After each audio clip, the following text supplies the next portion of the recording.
Dolce Gabbana, Prada. Oh, mga bags ko nandiyan pa. Pero, kay sapatos, Alexander, yung Gucci. Masarap.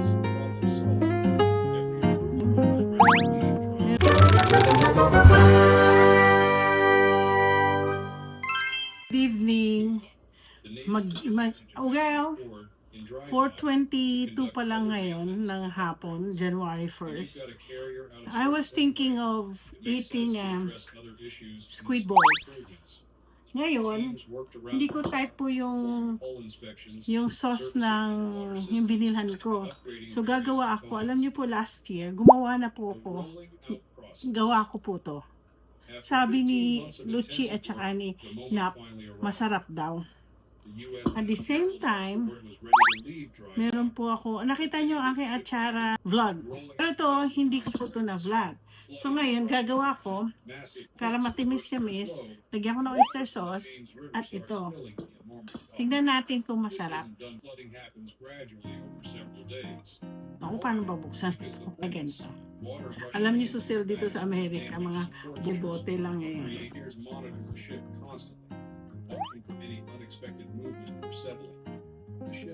Oops, may sili. At least may isang sili. Tignan ko lang muna. Ay, oo nga. Masarap pala. May isa lang sili na ano ko. Lagyan ko lang ng konti pa. Pero masarap siya. Kaya pala, masarap siyang sausawan. So, lalagyan natin ng konting oyster sauce.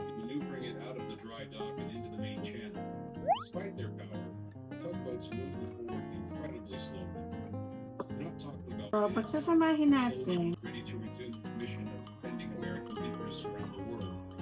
The crews manning the tug are among the most skilled mariners in the world. They understand currents.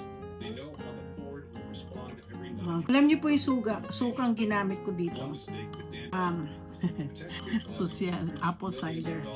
Yung yung apple cider ng Bragg at saka regular pinagmix ko at saka regular suka.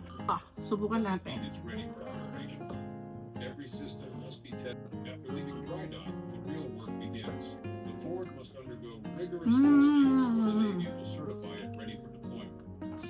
Ayan.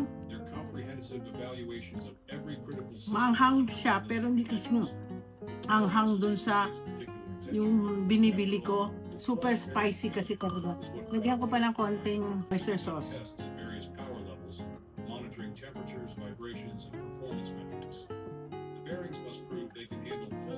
Pwede na siguro ako mag-mix-mix. Alam niyo, ito po. Siling labuyo, nilagyan ko ng sibuyas at saka bawang. Yan o, tila yung bawang. Ang ganda. Alam niyo, kayo na rin, kung mahilig po kasi ako sa sausawan. Lalo na, pinasawa ko lang kasi hindi mahilig mag-ano.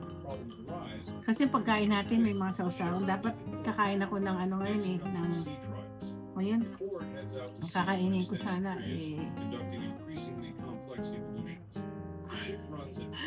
salmon.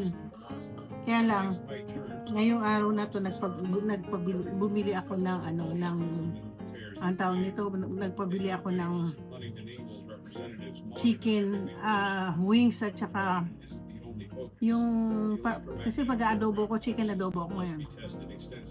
Baka vlog ko siya. Parang meron konti. Gutom na ako. Isa po. Promise. Ayun. Subukan ko to.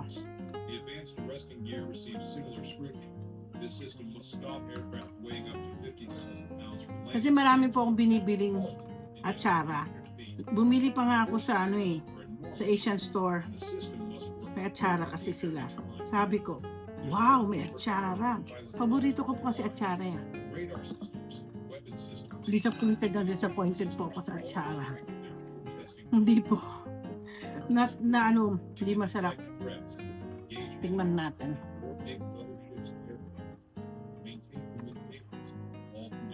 Naririnig niyo? Crunchy. Hindi ko po niluto ang Doon sa isang napanood ko, niluto niya. Ayoko, gusto ko ma-maintain ang crispiness, crispiness ng lahat. Carrots, papaya, ano pa ba? Sarap. Ang sarap po. Ngayon, ayoko nang bumili. Ako nang gagawa. Pwede niyo ibenta to. Basta, tandaan nyo, huwag nyo iluluto. Kasi masarap sa atsara. Pickled. Na yung freshness niya. Huwag nyo luluto. Next na atsara ko, tawag nito, ang palaya. Hap. So, grabe, sarap. Pati itong aking pakadya ko sa inyo ang kakainin mo.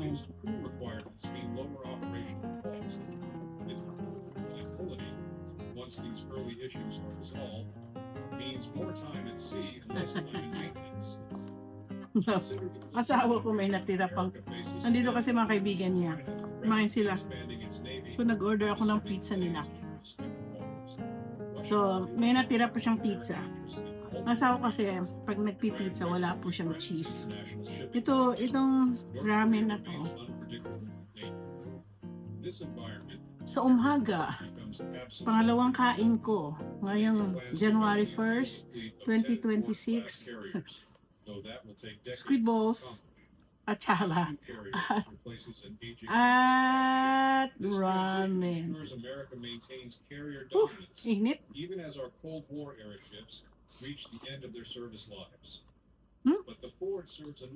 Ang sarap. Wala pa na po akong natirang fish cake eh. Gusto ko sana may fish cake pa, no? Para kumpleto.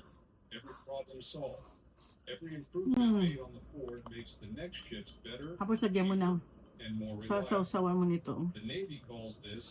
Squid balls. Alam niyo, namimiss ko to squid balls. Nung nag-overtime kami sa PLDT, sa baba ng opisina, may nagtitinda po ng squid balls at balot. Yun po ang dinner namin. Tapos meron din kaming mga ramen. Meron na kami nakatago na ramen. Ganyan naman talaga wain ng mga nag-o-overtime. Hanggang ngayon ba, ganun pa rin kinakain nyo? Ramen pag nag-o-overtime? Sarap. Ang sarap ng dinner ko ngayon. So guys, magandang Happy New Year na sa inyo.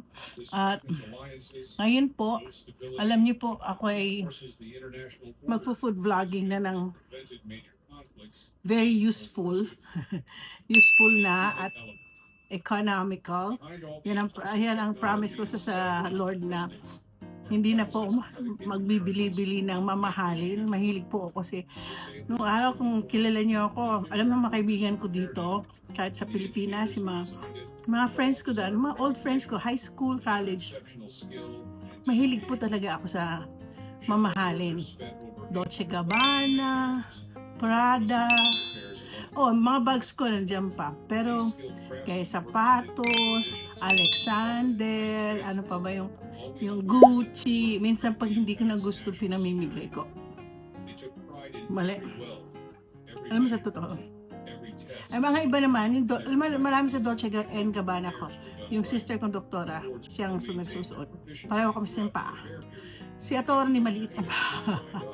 Pero yung isang Dolce Gabbana ko na pinap-customize ko sa Italy, yun ang gusto niya. Pipilitin niyang isuot. Anyways, so ngayong taon na to, hindi na ako masyado bibili ng maraming damit. Hindi na po ako bibili ng yung mumurahin na lang bibiliin ko. Yung sapatos ko dito, yung On Cloud, madami kasi anim lahat. So, yun lang mga isusot ko. Yun, di na ako I don't wanna be yung impulse ng aking gusto mag-shopping. Kaya nga po, isasara ko na po yung Nordstrom sa Macy's ko. Or, I'll just keep in but I'm not gonna use it. Hindi na po, gaya ng Jo Malone ang ginagamit kong kandila. Ngayon, mabango din pala yung mga kandila ko na mga $10 to $20 ang worth niya. So ngayong taon na to, trying ko magtipid. Kung nagtipid po ako, siguro milyonaryo na ako. Kasi kinumpute ko mga 16 years ago, sabi ko nga, milyonaryo na pala talaga ako. So anyway, not too late. Meron pa naman akong pray ko sa Lord 20 more years to 20 more years at makapag-ipon-ipon na ako ngayon bago ako mag-retire. So, don't forget to like and subscribe. Gawa po kayo nito. Gawa na kayo. At gumawa na rin po kayo ng atsara. At kayo maraming papaya dyan. Sa amin, bihira magkapapaya. So, salamat po. Like and subscribe.